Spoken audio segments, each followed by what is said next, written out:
Welcome to Bhosle madam classes. आज जो question करने वाले हैं वो एप्लीकेशन ऑफ ट्रिग्नोमेट्री चैप्टर से है और ये क्वेश्चन मुझे तब याद आता है जब स्टॉर्म चलता है या तेज हवाएं चलती है और कोई पेड़ जब टूट के गिर पड़ता है। क्यों याद आता है बेटा, हम ये क्वेश्चन पढ़ के समझेंगे।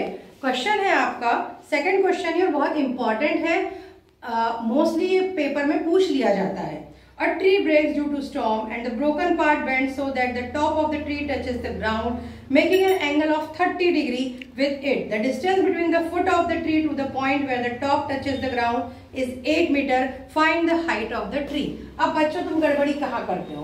फॉर एग्जाम्पल ये कोई ट्री है, आप समझ लीजिए इसको ये ट्री है, ठीक। स्टॉर्म आया, ये ट्री यहाँ से बैंड हुई और यहाँ से टूट गई। टूटने के बाद उसने एंगल बनाया, एंगल वो यहाँ बेस से बना रही है, एंगल ये 30 डिग्री है और हाइट ऑफ द ट्री पूछते हैं। आप क्या करते हैं, हाइट ऑफ द ट्री में ये निकाल के चले आते हैं। भाई हाइट ऑफ द ट्री तो ये और ये दोनों मिला के है ना, तो आपको ये मतलब परपेंडिकुलर और हाइपोटेनस दोनों को जोड़ना पड़ेगा, तब आपकी हाइट निकलेगी। आइए जैसे समझते हैं बोर्ड पे। ये एक ट्री है आपकी, यहाँ से ब्रेक हुई बेटा, तो ये यहाँ आके टच हुई, ये 30 डिग्री का एंगल बना रही है। एंड डिस्टेंस, यहाँ से डिस्टेंस कितना है, 8 मीटर गिवन है। तो अब हमें क्या निकालना है, height of the tree means AB भी निकालना है परपेंडिकुलर और हाइपोटेनस BC भी निकालना है, देन दोनों को ऐड करना है। तो इन राइट ट्रायंगल ABC, इस राइट ट्रायंगल ABC में वी हैव tan थीटा से लेंगे, 30 डिग्री एंगल है।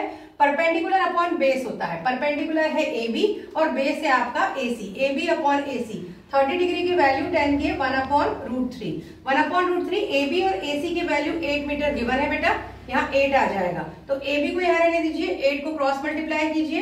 AB इज योर 8/√3, मीटर भी लिख सकते हैं, यूनिट भी लिख सकते हैं यहाँ पे। Now come to the hypotenuse, आपको हाइपोटेनस निकालना है।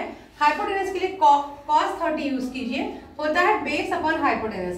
मोस्टली वो परपेंडिकुलर निकाल लिया, परपेंडिकुलर से हाइपोटेनस मत निकालिए, क्योंकि अगर ये गलत हुआ तो ये भी गलत हो जाएगा। अगेन बेस और हाइपोटेनस का कॉम्बिनेशन ढूंढिए, कॉस में होता है cos 30 base upon hypotenuse, base again AC, hypotenuse है आपका BC। तो cos 30 की वैल्यू है √3/2, आपका बेस है 8 मीटर और BC आपको निकालना है। BC को आप क्रॉस मल्टीप्लाई करके ऊपर लाएंगे, ये नीचे जाएगा, 2 × 2 में जाएगा तो हो जाएगा 16/√3। तो AB और BC मतलब परपेंडिकुलर और हाइपोटेनस आपका निकल गया है। अब इसको ऐड करेंगे क्योंकि आपको height of the tree find करनी है, right. AD, height of the tree क्या है, AD। अब ये ABCD अगर आप कुछ और उसको लेबल करते हैं तो उसके अकॉर्डिंग आपके चेंज हो जाएंगे। तो AB plus BC, AB plus BC को ऐड करेंगे, 8/√3 प्लस 16/√3। √3 LCM निकाला तो √3 कट, 8 प्लस यहाँ आ जाएगा 16, 24/√3। अब इस तरह से हम आंसर कभी भी नहीं लिखते हैं, तो हम क्या करेंगे, इसको रैशनलाइज करेंगे बेटा।